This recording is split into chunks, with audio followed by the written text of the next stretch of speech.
nous allons prendre nos Bibles. Nous allons lire quelques textes de l'Écriture. Avant, je veux bénir le Seigneur pour l'école que nous avons passé dimanche dernier. Amen. Que ce soit par le message, que ce soit par le témoignage. Est-ce qu'on va acclamer le Seigneur pour Seigneur, bénis le moment de baptême. Amen. Seigneur, bénis le moment de baptême qui nous montre encore que Dieu est en mouvement. Amen. Des fois, c'est vrai, notre foi a besoin d'être stimulée par des témoignages, par des choses un peu concrètes. Et le Seigneur nous a fait du bien, énormément du bien. Il y a beaucoup de personnes suite à ces baptêmes qui veulent plonger maintenant dans les eaux du baptême, qui veulent se consacrer au Seigneur. Et je crois que la prochaine session que nous allons faire prochainement, il y aura encore beaucoup de personnes et le Seigneur va faire du bien. Amen. Alors nous allons prendre nos Bibles. Je vais citer 3 textes des Écritures. Le premier texte se trouve dans Ésaïe. Ésaïe chapitre 57, du verset 15 au verset 19. Donc Ésaïe 57, du verset 15 au verset 19. Le deuxième texte se trouve dans Luc chapitre 7, du verset 11 au verset 16. Donc Ésaïe 57, du verset 15 au verset 19. Luc chapitre 7 du verset 11 au verset 16 et Matthieu chapitre 27 au verset 46. Matthieu chapitre 27 au verset 46. Est-ce que tout le monde a une Bible? Qui n'a pas de Bible ce matin? Vous voulez juste lever la main? Amen. Ok. Alors est-ce que le service d'accueil, est-ce que je peux avoir quelqu'un du service d'accueil? Il y a juste des livres dans le carton du bureau et qu'on puisse distribuer à ceux qui ont pas de Bible ce matin. Merci. C'est dans le carton blanc, il y a quelques Bibles. Comme ça, ceux qui n'ont pas le test d'accueil doivent pouvoir vous donner la Bible. Ésaïe 57. Donc il est écrit dans Ésaïe 57, je vais commencer la lecture, du verset 15 au verset 19. Car ainsi parle le Dieu très haut, dont la demeure est éternelle, dont le nom est saint. J'habite dans les lieux élevés et dans la sainteté, mais je suis avec l'homme contrit et humilié, afin de ranimer les esprits humiliés, afin de ranimer les cœurs contris. Je ne veux pas contester à toujours, ni garder une éternelle colère. Quand devant moi tombent en défaillance les esprits, les âmes que j'ai faites, à cause de son avidité coupable, je me suis irrité et je l'ai frappé. Je me suis caché dans mon indignation. Là, c'est le verset qui nous intéresse. Et le rebelle a suivi le chemin de son cœur. J'ai vu ses voies et je le guérirai. Je lui servirai de guide et je le consolerai, lui et ceux qui pleurent avec lui. Je mettrai la louange sur ses lèvres. Paix, paix à celui qui est loin et à celui qui est près, dit l'Éternel, je les guérirai. Lisons maintenant ensemble dans le Nouveau Testament, Luc, au chapitre 7, du verset 11 au verset 16. Luc chapitre 7, du verset 11 au verset 16.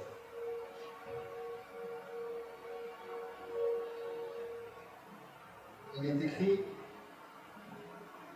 du chapitre 7, le jour suivant, Jésus alla dans une ville appelée Naïm. Ses disciples et une grande foule faisaient route avec lui. Lorsqu'il fut près de la porte de la ville, voici emporté en terre un mort, fils unique de sa mère, qui était veuve. Et il y avait avec elle beaucoup de gens de la ville. Le Seigneur, l'ayant vue, fut ému de compassion pour elle, et lui dit, ne pleure pas. Il s'approcha et toucha le cercueil. Ceux qui le portaient s'arrêtèrent. Il dit, jeune homme, je te le dis, lève-toi. Et le mort s'assit et se mit à parler. Jésus le rendit à sa mère. Tous furent saisis de crainte et ils glorifiaient Dieu, disant, un grand prophète paru parmi nous et Dieu a visité son peuple. Et enfin, Matthieu 27, au verset 46. Matthieu 27 au verset 46, c'est un texte connu des Écritures. Jésus à la croix. Et la Bible dit, et vers la 9e heure, Jésus s'écria d'une voix forte, Élie, Élie, lama sabachthani, c'est-à-dire, mon Dieu, pourquoi m'as-tu abandonné? Je relis, et vers la 9e heure, Jésus s'écria d'une voix forte, Élie, Élie, lama sabachthani, c'est-à-dire, mon Dieu, pourquoi m'as-tu abandonné? Mon Dieu, pourquoi m'as-tu abandonné? Amen. Amen. Alors ce matin, nous allons partager un thème. Je vais me connecter à l'esprit des messages de Christ touche pour tous. Et souvent avec la paix, on a souvent des fois les mêmes pensées. Je ne sais pas combien de temps, peut-être que ça sera plus ce dimanche, ou alors ça va continuer. Je ne sais pas comment le Saint-Esprit peut conduire les choses. Mais si le Saint-Esprit conduit les choses de cette manière, c'est qu'il y a toujours un but. Amen. Je m'attends à Dieu ce matin, je m'attends au Saint-Esprit, et je sais une chose, c'est que quand ce message qui est libéré a une contenance particulière pour quelqu'un ce matin. Amen. Vous savez, quand Dieu veut faire quelque chose, il le fait avec sa parole, mais il le fait également avec un mouvement particulier. Amen. Et le thème de ce matin, je l'ai intitulé « Quand Dieu décide de se lever ». Amen. Quand Dieu décide de se lever. Quand Dieu décide de se lever. Oh, j'aime déjà le titre. Quand Dieu décide de se lever. Alors derrière ce titre, il y a tout simplement déjà l'orientation de Dieu. Quand Dieu décide de se lever. En fait, déjà au travers du titre, on peut avoir une image de quelques orientations de la pensée de Dieu.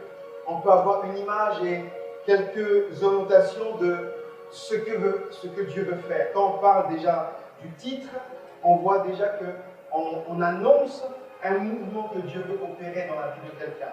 On annonce un mouvement que Dieu veut opérer dans une saison. On annonce un mouvement que Dieu veut faire d'une manière particulière. Alors le but de ce message aura une portée, encore une fois, de dire les méthodes que Dieu utilise, mais le message aussi aura une portée prophétique. Le message aussi aura une portée, si je peux me permettre l'expression, spirituelle. Parce que lorsque nous nous connectons à la parole et lorsque nous nous connectons à ce que Dieu veut faire à un moment donné, il y a un mouvement, je peux même dire un mouvement angélique. Le rôle des disciples, le rôle des chrétiens, ce n'est pas d'appeler les anges, parce qu'il y a des anges qui sont là tout simplement pour nous servir. Les anges sont là pour nous servir, il y a des anges qui sont là pour nous protéger, il y a des anges qui sont là relatifs au combat spirituel. Il y a des combats, alors que nous sommes en train de prier dans le monde spirituel, il y a un combat angélique. Et lorsque nous prions, et lorsque nous invoquons le Seigneur, Dieu agit par sa main, mais des fois Dieu envoie ses anges pour nous délivrer, envoie ses anges pour opérer quelque chose. C'est pour cela que vous voyez dans les Écritures, lorsque Daniel se retrouve en prison, ou plutôt lorsque l'apôtre Paul et Silas se retrouvent en prison, lorsque Daniel se retrouve dans la fosse au lion, Dieu envoie des anges pour les libérer de leur situation. Alors, vous savez, il y a plusieurs fois, il vous est sûrement arrivé de parler à Dieu, de dire Seigneur, interviens dans cette circonstance, ou de dire Seigneur, lorsque nous voyons peut-être nos familles, ou lorsque nous voyons une situation particulière, on dit Seigneur, il est temps que tu fasses quelque chose. On dit Seigneur, il est temps, en fait ça a trop duré, il est temps que quelque chose se passe.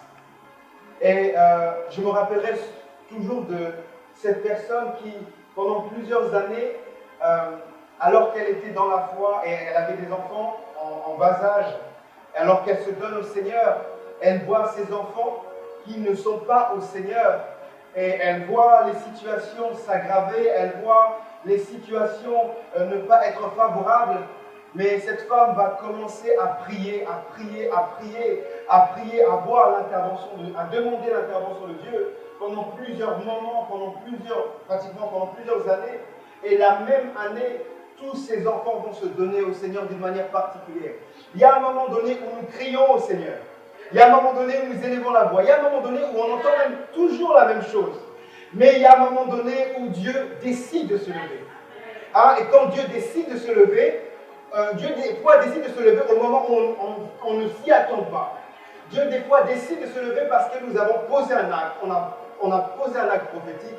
On a manifesté une certaine dynamique de crainte.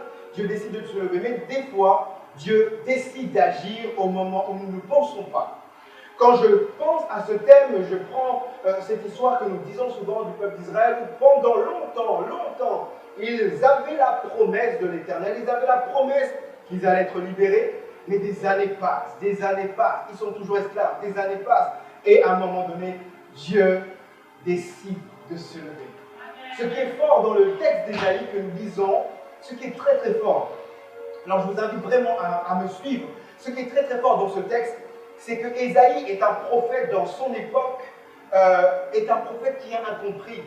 C'est un prophète, ce sont les prophètes qu'on appelle les prophètes messianiques, parce que l'une des dominantes de son message, c'est d'annoncer la venue du Messie. Et donc, il annonce la délivrance, il annonce la venue du Messie dans une période où on ne pouvait pas savoir, on ne pouvait pas comprendre, on ne pouvait pas saisir qu'un homme, qu'un roi de Dieu, que Dieu allait venir fait chair et allait transformer l'humanité. Il annonce ça. Les gens disent, mais qu'est-ce qu'il est en train d'annoncer? Souvent, dans un message, dans une saison, on est en décalage avec notre temps parce qu'on annonce un message qui est incompris. Vous pouvez être incompris dans votre famille, vous pouvez être incompris dans votre travail, vous pouvez être incompris dans une saison parce que vous annoncez des choses qui sont en décalage avec le temps. Amen. Vous annoncez des bonnes nouvelles alors qu'on n'est pas dans une bonne nouvelle. Vous annoncez une percée alors qu'on n'est pas dans une période de percée. Alors Ésaïe est un prophète qui annonce des choses alors qu'on n'était pas dans cette période-là. Est-ce que je me fais comprendre? Et dans le texte que nous lisons, c'est Dieu qui parle. Est-ce qu'on peut dire c'est Dieu qui parle? Est-ce qu'on peut dire encore c'est Dieu qui parle? Dieu parle. Et vous savez, dans l'Ancien Testament, ce qui est fort, c'est quand Dieu parle, il donne l'état de son cœur, en fait. Il donne l'état de son cœur. Et l'une des choses que Dieu dit dans le texte d'Ésaïe, il dit qu'il a regardé ses créatures, il a regardé son peuple pendant plusieurs temps, pendant plusieurs années. Il regarde son peuple, il voit son peuple en défaillance, il voit son peuple aller de mal en pis, il voit son peuple tout simplement dans l'humiliation, il voit son peuple qui n'est pas connecté à lui, il voit son peuple qui est malade spirituellement, il voit son peuple qui n'est pas dans l'état qu'il faut, et Dieu regarde ça. Et Dieu regarde ça des années. Et à un moment, Dieu, il annonce, il dit, c'est bon, j'ai vu assez mon peuple dans la souffrance, je l'ai vu et j'ai décidé de le guérir. En fait, quand Dieu livre son cœur, il livre sa pensée, il annonce ce qu'il va faire, et lorsqu'il annonce ce qu'il va faire, il dit, j'ai décidé de le guérir, j'ai décidé d'intervenir. Et des fois, Dieu, lorsqu'il voit certaines situations, il dit, ça fait longtemps que tu es dans telle circonstance, ça fait longtemps que même chaque dimanche on fait des encouragements, ça fait longtemps que cette situation perdure, Dieu est en train de regarder, mais j'aimerais dire à quelqu'un, quand Dieu décide de se lever, quelque chose de particulier se passe. Quand Dieu décide de se lever. Et là, il avait décidé qu'à un temps particulier, il allait envoyer la parole faite chair pour réformer l'humanité. Amen. Dans l'histoire, nous pouvons dire avant et après Jésus-Christ, parce que Jésus-Christ est devenu le repère de l'humanité.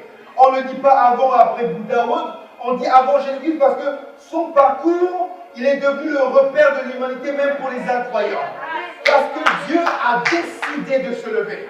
Dans la deuxième histoire, dans la première pensée de Ésaïe, nous voyons la pensée de Dieu, nous voyons la décision que Dieu prend, nous avons l'aperçu de l'orientation que Dieu prend. Dans le deuxième texte, il y a une femme veuve, et on peut prendre plein de textes dans les évangiles merveilleux de ce que Jésus-Christ a fait. Une femme veuve se retrouve dans des funérailles, elle perd son unique fils. Et Jésus est là, il porte un regard sur elle, et il va opérer la délivrance. Et là, au travers de cette histoire, nous voyons une chose. La première, dans Ésaïe, on voit l'état du cœur de Dieu qui montre, qui annonce sa décision. Amen. Dans le livre de Luc, nous avons l'aperçu de ce que Dieu voit. Il regarde une situation qui est désastreuse. Il regarde une situation qui est défavorable. mais il a vu cette situation-là. La Bible dit que Jésus va être ému de compassion et le mort, cette femme qui avait perdu son unique fils, va voir son fils être ressuscité. Dieu décide de se lever. Dans le troisième texte, une toute autre histoire. Jésus maintenant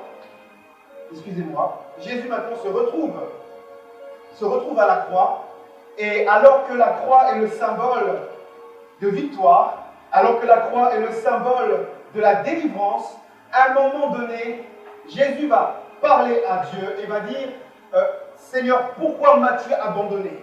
Au travers l'histoire, au travers cette situation, nous voyons maintenant une situation qui est l'image de l'interpellation. Première histoire d'Ésaïe, c'est l'image de ce que Dieu a décidé, de la pensée de Dieu. Deuxième histoire du livre de Luc, c'est l'image d'une situation que Dieu voit, que Dieu a regardé, que Dieu a perçu et qui manifeste, comment dire, son activité, son mouvement au travers l'histoire de cette veuve. Et dans la troisième histoire, c'est l'interpellation. C'est l'image des situations que nous pouvons vivre et que nous interpellons Dieu d'une manière particulière. Amen. Amen. On interpelle Dieu d'une manière particulière. On dit, mais pourquoi ces choses durent? Mais dans toutes les situations, que ce soit que ce soit avant la situation, que ce soit pendant la situation, que ce soit après la situation, j'aimerais dire à quelqu'un que Dieu est toujours en mouvement. Dieu est toujours en mouvement. La Bible dit la parole, elle est vivante, elle est permanente. C'est-à-dire que la parole, elle agit en tout temps. Dieu est toujours en mouvement. Mais à un moment donné, où lorsqu'il a décidé de se lever, ça parle,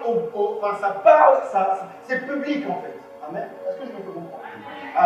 Lorsqu'il a décidé de se lever, à un moment donné, c'est public. Et j'aimerais dire que quand on parle de Dieu, quand on parle de Dieu qui décide de se lever, alors dans les Écritures, on peut avoir plusieurs notions. On peut dire, à un moment donné, Dieu était assis. Est-ce qu'on peut dire assis? Ouais, Dieu est assis. Quand on parle de Dieu qui est assis, c'est un peu l'image de celui qui opère des jugements, qui prend des décisions, qui observe les choses. On peut parler également que Dieu aussi, dans les Écritures, nous montre qu'il peut envoyer ses gens, qu'il peut activer un mouvement particulier pour intervenir dans une situation. On peut dire également que Dieu, aussi que Dieu est compatissant, mais à un moment donné, pour ne pas me répéter, Dieu aussi a une position où il se lève. Non seulement que la situation ne nécessite pas seulement de regarder uniquement, mais d'agir avec éclat. Est-ce qu'on peut dire agir avec éclat? Dieu décide d'agir avec éclat. Dieu décide de faire quelque chose de particulier. Mais avant qu'il puisse faire quelque chose de particulier, j'aimerais tout simplement donner un préalable, une phase préalable avant le mouvement de Dieu. Est-ce que nous sommes ensemble? Est-ce que nous sommes ensemble? Il y a une phase préalable avant son mouvement. Avant que Dieu se lève, il y a une phase préalable. Il y a plusieurs types de phases, il y a plusieurs types de choses qui peuvent se passer avant que Dieu agisse, avant que Dieu intervienne, avant que Dieu puisse nous amener à vivre une situation où sa gloire se manifeste. Il y a des choses au préalable. Et j'aimerais parler du silence prophétique. Est-ce qu'on peut dire silence prophétique? Est-ce qu'on peut dire silence prophétique? Est-ce qu'on peut dire silence prophétique? Est-ce qu'on peut dire encore silence prophétique? Vous savez, il y a un moment donné dans la vie, vous demandez des choses à Dieu, mais Dieu ne vous répond pas. Il y a comme un silence, il y a comme un calme plat.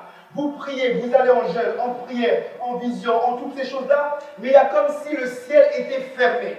Vous donnez vos offrandes, vous parlez au pasteur, vous méditez, vous priez avec des frères et sœurs, mais il y a comme un silence. Même si vous êtes en activité, il y a comme un silence. Même si en fait les prophètes de l'époque étaient là, annonçaient la parole, il y avait comme un silence.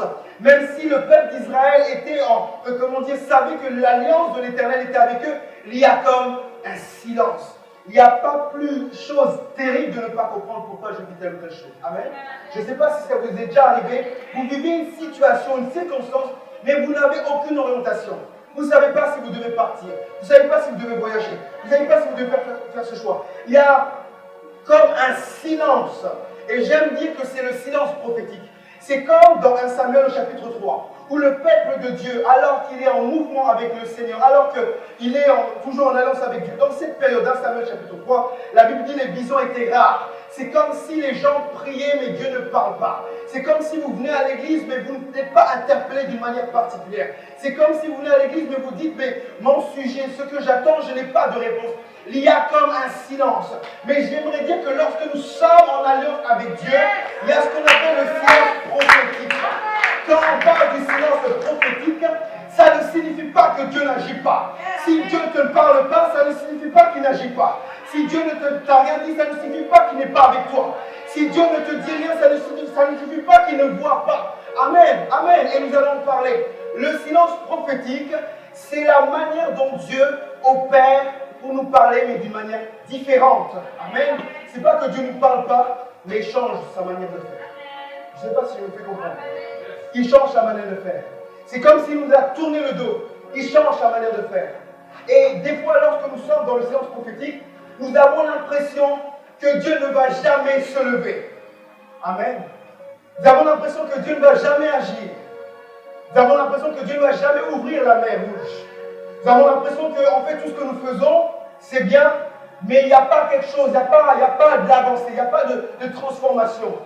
Vous savez, des fois, dans le cadre des âmes que nous accompagnons, nous voyons des personnes, année après année, écouter la parole, mais des fois nous nous disons, mais est-ce qu'on écoute la même parole? Est-ce qu'on écoute le même message? Est-ce qu'on va dans la même église? Parce que les années passent, mais le cœur ne change pas. On se demande, est-ce que c'est nous qui avons un problème? Ou on se dit, est-ce que c'est Dieu qui a un problème? Mais soudainement, tout à coup, vous voyez la vie de cette personne complètement changer. C'est parce qu'il s'est passé quelque chose. Amen. Alors des fois, il y a un silence prophétique. Avant que Dieu se lève, il faut être conscient du silence prophétique. Il faut être conscient qu'à un moment donné, même si le Seigneur est là, il ne se montre pas. Il ne parle pas, entre guillemets. Il ne nous révèle pas de songe. Il nous laisse un peu dans l'inconnu. Mais c'est souvent dans l'inconnu où Dieu veut se révéler à nous autrement. C'est souvent dans l'inconnu où nous devons en fait prier autrement. C'est souvent dans l'inconnu où en fait notre foi se développe. Parce que la foi c'est croire avant de voir. La foi c'est d'avancer en tâtonnant. La foi c'est comme être un homme aveugle qui sait là où il doit partir mais il ne sait pas comment en fait. Et le silence prophétique, Dieu des fois permet un silence prophétique pour nous amener à développer une foi beaucoup plus grande. Parce que dans la période de 1 Samuel au chapitre 3, le peuple d'Israël ne devait pas seulement dire oui, mon Dieu n'agit pas. Non, il devait rester dans la foi. Pendant qu'en fait les choses n'évoluaient pas, le peuple devait rester en activité. Pendant que peut-être cette femme qui était dans ses funérailles, elle était en fait, je m'imagine cette femme avec ce fils unique, elle devait dire, mais est-ce que ce Dieu m'a sûrement abandonné? J'imagine aussi cette femme dans l'Ancien Testament, Dieu lui donne un enfant, mais quelque temps après, Dieu lui retire cet enfant. Qu'est-ce que cette femme allait dire? Dieu m'a-t-il pas abandonné? C'est l'image du chrétien qui se dit, avant j'étais dans le monde, mais depuis que je suis dans l'église, je vis que des choses bizarres, mais Dieu me dit rien. On peut se dire, est-ce que Dieu m'a abandonné? C'est comme si quelqu'un en fait prie, fait tout ce qu'il faut, jeûne comme il faut, mais il se retrouve dans des situations toujours malencontreuses.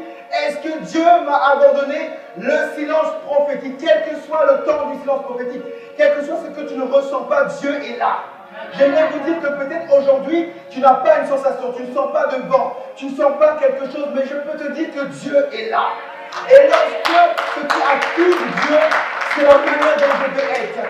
C'est mon attitude. C'est pour ça que je disais à quelqu'un, et je le répète chaque dimanche pour quelqu'un peut-être qui en a besoin, je lui dis que quand nous sommes dans les temps de louange, même si tu ne vois rien, même si c'est lourd, sois dans une attitude de révérence, parce que Dieu est là. Et Dieu a besoin de voir les choses. Amen. Et ce qui précède le mouvement de Dieu, qui se précède que Dieu va agir, c'est de comprendre le silence prophétique. C'est de comprendre que même si Dieu ne parle pas, il est là d'une manière particulière. C'est de comprendre que même si je ne ressens rien, il est là d'une manière particulière. C'est de comprendre même si je ne sais pas où je vais, il est là d'une manière particulière. C'est de comprendre que même si je ne vois pas l'issue, même si je ne vois pas la finalité, il y a quelque chose au bout parce que Dieu est en train de poser ses regards Je dois être dans cette attitude. Mais le problème, c'est lorsqu'il y a silence prophétique, nous avons tendance à nous relâcher. Je me rappelle toujours de cet homme qui avait une conférence au Bénin, il me semble. Cet homme avait fait une alliance avec Dieu et avait dit, je vais vraiment faire cette conférence d'évangélisation pour annoncer le royaume de Dieu. Je vais faire cette grande conférence en plein air. Et il avait préparé, il avait investi de l'argent et compagnie. Et à un moment donné, on va dire, bon, il va pleuvoir et ça va être très compliqué. Et lui, il va prendre sa foi, il va dire, non, la pluie ne va pas venir, les gens la pluie ne sera pas, les gens vont vraiment venir, cette conférence en plein air aura lieu. Il va prier, il va prier, mais malheureusement, il va pleuvoir. Et à cette époque, les moyens étaient moindres, donc cette conférence va totalement être annulée. Il ne va pas pouvoir opérer cette conférence d'évangélisation. Et pendant cette période, ça va être une période de doute, où il va complètement recevoir un coup dans le ministère, un peu comme Élie, parce que quel que soit le niveau de foi, à un moment donné, on peut recevoir un coup qui nous amène à ne plus vouloir avancer, qui nous amène à ne plus espérer en Dieu. Mais la finalité, est-ce qu'on peut dire la finalité? Est-ce qu'on peut dire la finalité? 3 jours après, il va apprendre que ce jour, il y avait des personnes qui avaient décidé de vouloir le tuer en fait. Ils avaient décidé tout simplement de mettre des bombes pour toucher sa vie. Et en fait, au travers de cette pluie, Dieu lui disait tout simplement qu'il était avec lui, qu'il voulait le préserver. Parce que si cette conférence avait eu lieu, alors peut-être qu'il ne serait pas là. Il n'a pas compris le silence de Dieu. Mais en fait, Dieu opérait d'une manière particulière dans sa vie. J'aimerais dire à quelqu'un, comprends, peut-être actuellement tu dois nous faire trouble ou peut-être pas. Il y a un moment, il y a un temps, avant que Dieu se lève, il y a un moment de silence. Dieu ne nous dira pas tout sur les orientations. Dieu ne nous dira pas tout par rapport à ce que nous sommes appelés à expérimenter. Il y a un moment donné où Dieu ne parle, ne nous dit rien de particulier, mais c'est une phase qui prépare son mouvement. Oh, j'aime quand Dieu est en mouvement, j'aime quand Dieu opère d'une manière particulière. Il me semble, entre le livre de Malachie et le livre de Matthieu, il y a 400 ans qui se séparent. Et on dit qu'aussi entre Malachie et Matthieu, c'est une période également de silence. Est-ce qu'on peut dire de silence? C'est une période de silence qui tout simplement préparait la venue du Fils de l'homme. Amen. Du Fils de Dieu. Il y a des périodes de silence qui préparent, qui sont des préalables au mouvement de Dieu. Si je comprends la notion du silence prophétique, si je comprends la notion en fait que Dieu est toujours là, mais il y a des moments où il se montre différemment, je vais développer la même attitude. Amen. Je vais développer la même envie, la même dynamique, parce que je sais qu'il va se lever. Et j'aime beaucoup ce que Job nous dit dans les Écritures. Job, nous savons tout ce qu'il a pu vivre et expérimenter. Il dit, il se retrouve dans l'épreuve, mais il dit, je sais que mon Rédempteur est vivant, il se lèvera le dernier. J'aimerais dire à quelqu'un, ton Rédempteur est vivant. J'aimerais encourager quelqu'un ce matin. J'aimerais vraiment encourager quelqu'un tout simplement. Ton Rédempteur, et Dieu finit par se lever. Mais garde la bonne attitude. Dieu finit par se lever. Dieu finit par se lever. Jésus n'a jamais laissé quelqu'un dans l'anonymat. Amen. Quand je parle d'anonymat, je ne parle pas de célébrité, mais à un moment donné, c'est son nom qui est élevé au travers de toi. J'aime beaucoup cette expression biblique, qu'on sache que l'Éternel est Dieu dans ta vie. J'aimerais dire à quelqu'un, quand Dieu décide de se lever, on sait que l'Éternel Dieu est dans ta vie. Ce n'est pas seulement que tu es converti, mais c'est que Dieu marche avec toi. Amen. Et je suis convaincu que cette femme qui était dans ses funérailles, quand Jésus a ressuscité son fils, on a dit, ah oui, on pensait que cette femme était triste, on pensait que cette femme s'était terminée, mais en fait, Jésus n'avait pas dit le dernier mot. J'aimerais dire à quelqu'un, Jésus n'a pas dit le dernier mot. Quand il décide de se lever, ce n'est pas forcément à cause de toi, c'est à cause de son nom. Alléluia! C'est à cause de son nom. C'est parce que certaines fois, Dieu doit se lever, pas parce que tu as brillé, mais parce qu'il sait que en toi, tu dégages sa réputation. Il s'engage avec toi. Des fois, il va se lever parce que tu as eu la bonne attitude. Mais je peux vous dire que des fois, Dieu va se lever à cause de ton nom. J'aimerais dire à quelqu'un que des fois, Dieu va faire des choses parce qu'il sait qu'il est en alliance avec toi. Amen. Pas parce que tu as jeûné. Il y a des bénédictions qui sont le fruit de ton alliance avec Dieu, mais qui ne sont pas le fruit de l'attitude. C'est pour ça que vous pouvez voir des personnes qui n'ont pas forcément une vie de crainte, mais Dieu à un moment donné agit dans leur vie parce qu'ils sont en alliance avec nous. Amen. Quand Dieu décide de se lever, ne méprisons pas le silence prophétique. Amen. Est-ce que nous sommes ensemble? Ça ne signifie pas qu'il n'est pas là. Amen. Mais le silence prophétique montre que Dieu, quels que soient les temps, les saisons, il maîtrise tout. Il gère tout, il manifeste sa souveraineté.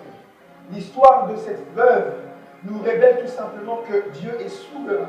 Souverain, c'est qu'il fait comme il veut, quand il veut, à n'importe quand, à n'importe quel moment. Quand je suis dans le silence prophétique, je espère en l'Éternel et je compte sur sa souveraineté. Amen. Qu'à un moment donné, il va faire son plan. La deuxième chose que j'aimerais dire, c'est son regard. Est-ce qu'on peut dire le regard de Dieu? Est-ce qu'on peut dire le regard de Dieu? Oui, le regard de Dieu. En fait, préalable à ce qu'il puisse se lever, c'est d'abord le silence, comprendre le silence. Comprendre que Dieu peut se taire, entre guillemets, mais parler autrement. Comprendre que le silence de Dieu n'est pas un symbole d'absence. Comprendre que même s'il y a un silence, en fait, Dieu est là. Même si, en fait, Moïse ne voyait pas Dieu, il était dans le vent. Voilà, Dieu est là. Et la deuxième chose que nous devons comprendre, quand Dieu décide de se lever, l'un des éléments, c'est son regard. Est-ce qu'on peut dire son regard? Que nous dit la Bible dans Ésaïe? Il a dit, j'ai vu, je vais juste relire le texte, il a dit, dans Ésaïe 57, il dit, j'ai vu ses voix. Est-ce qu'on peut dire j'ai vu ses voix? Et après il dit, et je le guérirai. Est-ce qu'on peut dire je le guérirai? Voilà, il dit, j'ai vu ses voix. Et dans le texte de Luc, on nous parle que Jésus fut ému de compassion. Il a encore regardé. Vous savez, le regard de Dieu est un mystère. Est-ce qu'on peut dire est un mystère? Est-ce qu'on peut dire un mystère? Parce que quand Dieu nous regarde, il ne voit pas ce que nous sommes, il voit ce que nous serons demain. Il n'a pas vu Jacob, il a vu Israël. Il n'a pas vu seulement les faiblesses d'Isaac, il a vu ce qu'il allait devenir. Il n'a pas vu en fait Saül, mais il a vu Paul. En fait, le regard de Dieu est un mystère. Alors quand je comprends le regard de Dieu, je saisis qu'en fait, ça précède son mouvement. Pourquoi? Parce que Dieu voit tout et connaît tout. J'aimerais vraiment le dire, quand nous pleurons, quand nous prions, quand nous attendons, à lui, il est en train de regarder, il voit en fait. Et il y a un mystère dans le regard de Dieu. Il y a un mystère, pourquoi? Parce que quand Dieu pose ses regards, il voit un temps défiler. La Bible dit, un jour est comme 1000 ans est comme un jour. Ça signifie que lorsque Dieu pose ses regards, il voit qu'il peut changer radicalement la vie d'une personne en un instant. Il voit que quelqu'un, comme dans Jean chapitre 9, qui était aveugle depuis la naissance, peut retrouver la vue en un instant. Il a même simplement à dire que l'histoire de quelqu'un peut changer en un instant, parce que dans son regard, il n'est pas limité dans le temps. La Bible nous montre tout simplement qu'il y a le temps chronos, qui est la chronologie, qui est dans le terme chronologie, et le temps kairos, qui est le temps prophétique de Dieu. Est-ce qu'on peut dire le temps prophétique de Dieu? Et le temps prophétique de Dieu navigue pas dans un temps humain. Amen. Le temps prophétique de Dieu navigue pas dans des réalités humaines, il navigue dans des réalités spirituelles. Le regard de Dieu est associé à ce qu'il veut faire. Est-ce qu'on peut dire ce qu'il veut faire? Quand Dieu pose un regard, avant de se lever, quand Dieu pose un regard, en fait, il se connecte à ce qu'il veut faire. Il se connecte à ce qu'il veut faire. Dieu, lorsqu'il pose un regard sur son peuple, lorsqu'il pose un regard sur l'Église, il ne pose pas en fonction des critères humains. Est-ce qu'on peut dire les critères humains? Il ne pose pas le regard en fonction de nos faiblesses ou de nos qualités. Il pose les regards en fonction de son plan. Et quand Dieu, avant qu'il se lève, quand il décide de se lever, il pose d'abord un regard. La Bible dit, Dieu a tant aimé le monde qu'il a donné. Dieu a tant aimé le monde qu'il a donné. Isaïe nous dit qu'il a vu les esprits humiliés, contris, qu'il a dit, je le guérirai. La Bible nous parle de Noé. Dans le temps de Noé, la Bible nous dit que Dieu va poser son regard sur cette génération. Il va dire, cette génération est perverse, il faut que je change les choses. À un moment donné, le regard de Dieu se connecte à ce plan qu'il veut faire dans cette génération. Amen. Alors j'aimerais dire que quand Dieu décide de se lever, avant qu'il décide de se lever, il va porter un regard associé à son programme. Est-ce qu'on peut dire le programme divin? Est-ce qu'on peut dire le programme divin? Ce qui nous amène à, ce qui nous amène, en fait, quand on parle du programme divin dans la Bible, et je l'associe au regard de Dieu, on parle de la préscience de Dieu. Est-ce qu'on peut dire préscience de Dieu? Est-ce qu'on peut dire préscience de Dieu? La préscience de Dieu, c'est la capacité de Dieu de connaître les choses en avance et de les avoir décidées avant la fondation du monde. Amen. La préscience de Dieu, c'est la capacité de Dieu de connaître les choses d'avance et de les avoir décidés avant la fondation du monde. C'est-à-dire que lorsque Dieu voit cette génération, il dit dans cette génération, j'ai des besoins. Des besoins que les gens, en fait, retrouvent la paix. J'ai des besoins particuliers. Et c'est pour ça, il dit, à cause de ces besoins, à cause de ce que je veux faire, alors je vais créer ce programme dans sa vie. C'est pour ça que dans la Bible, on dit, avant la fondation du monde, je te connaissais. En fait, dans la présence de Dieu, sa capacité à savoir les choses avant la fondation du monde, il va influencer, il va manifester un programme. Est-ce qu'on peut dire un programme? Est-ce qu'on peut dire un programme qui vont encourager les personnes? Je leur dis qui me disent, non mais pasteur, tu vois, j'ai vécu tellement de choses depuis mon enfance, je vis que les difficultés. Je dis souvent à ces personnes que Dieu, dans sa préscience, dans sa capacité à savoir les choses d'avance, il a un programme pour toi. C'est pour ça que tu passes par telle ou telle circonstance, parce que tu es appelé à être une messagère. Ton histoire doit parler pour quelqu'un. Le programme divin, en fait, quand Dieu te regarde, il s'associe à un programme. Amen. Il s'associe à un programme pour nous façonner. Vous savez, lorsqu'on voit les matières premières, par exemple tel que le pétrole, on voit le pétrole en matière première, mais le pétrole, c'est vrai que ça devient de l'essence, ça peut devenir du gaz, ça peut devenir des chewing-gums, ça peut devenir des utilisateurs, mais toutes ces choses peuvent changer à partir de la matière première. Les choses peuvent changer de la même manière que dans son programme. Peut-être que tu es informe et vide, mais lorsque Dieu pose un regard, il voit ce qui est la finalité. Amen. Avant que Dieu se lève, il pose un regard. Amen.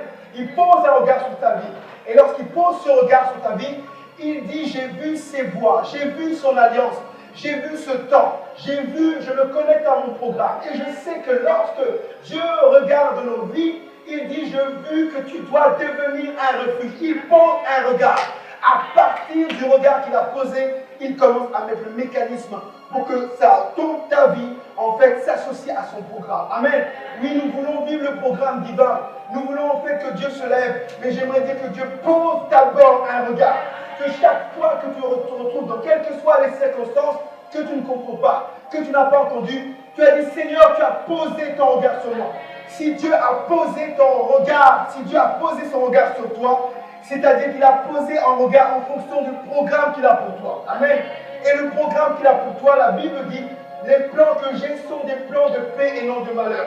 Quel que soit le malheur qui m'arrive aujourd'hui, je sais que le programme divin, la finalité, c'est la manifestation du temps de Dieu. Le regard de Dieu nous permet d'être dans l'assurance. Quand Dieu te regarde, qu'est-ce qu'il est en train de voir? Est-ce que nous sommes ensemble? Quand Dieu te regarde, qu'est-ce qu'il voit? Quand Dieu pose son regard sur toi, qu'est-ce qu'il veut faire? Quand Dieu pose son regard sur toi, en fait, qu'est-ce qu'il voit à l'intérieur de toi?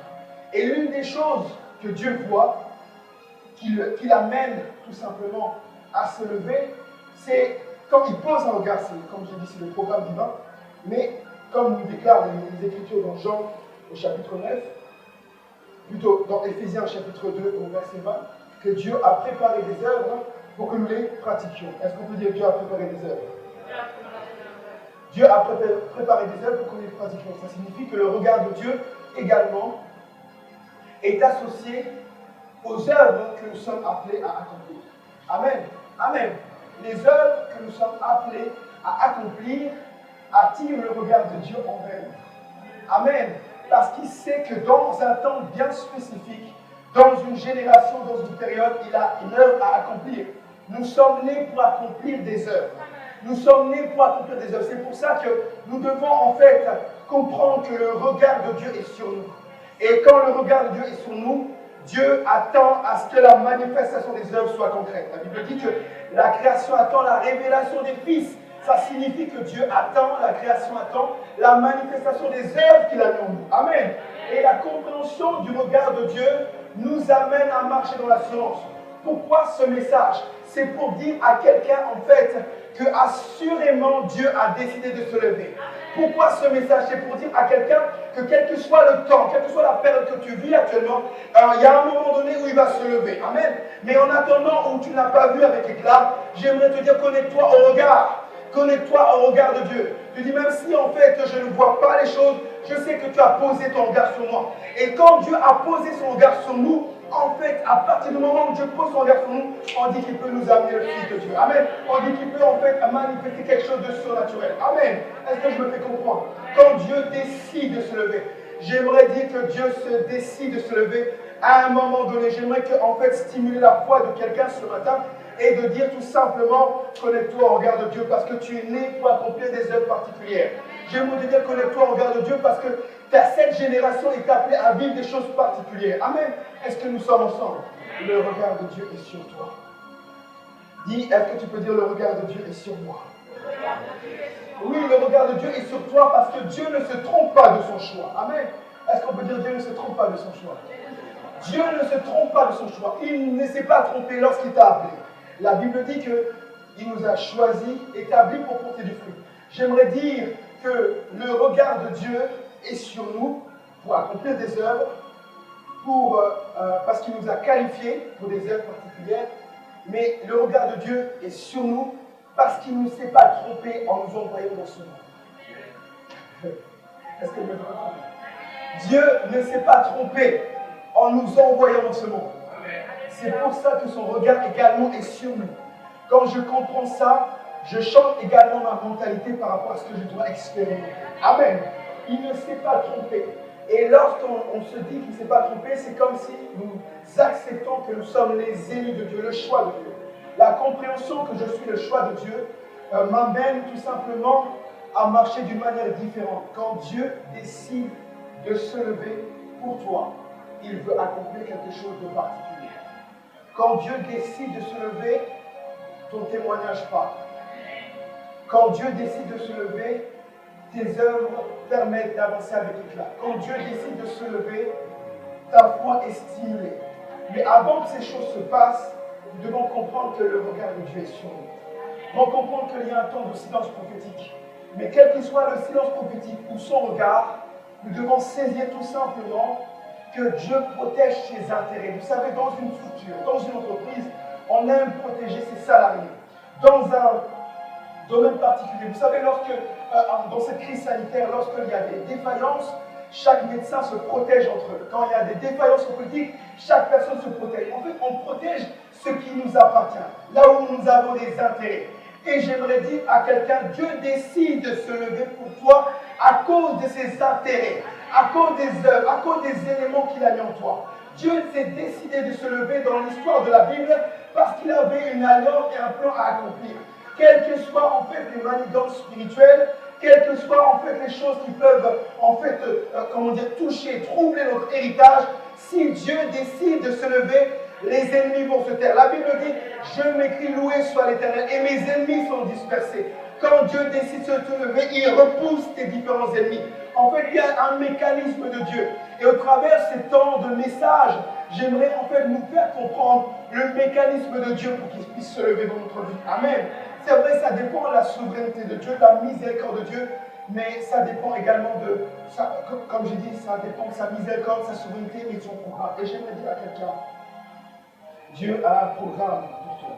Amen. Dieu a un programme pour toi. Tu as été choisi de Dieu. Tu as été, localisé dans le cœur de Dieu. Tu es précieux dans le cœur de Dieu.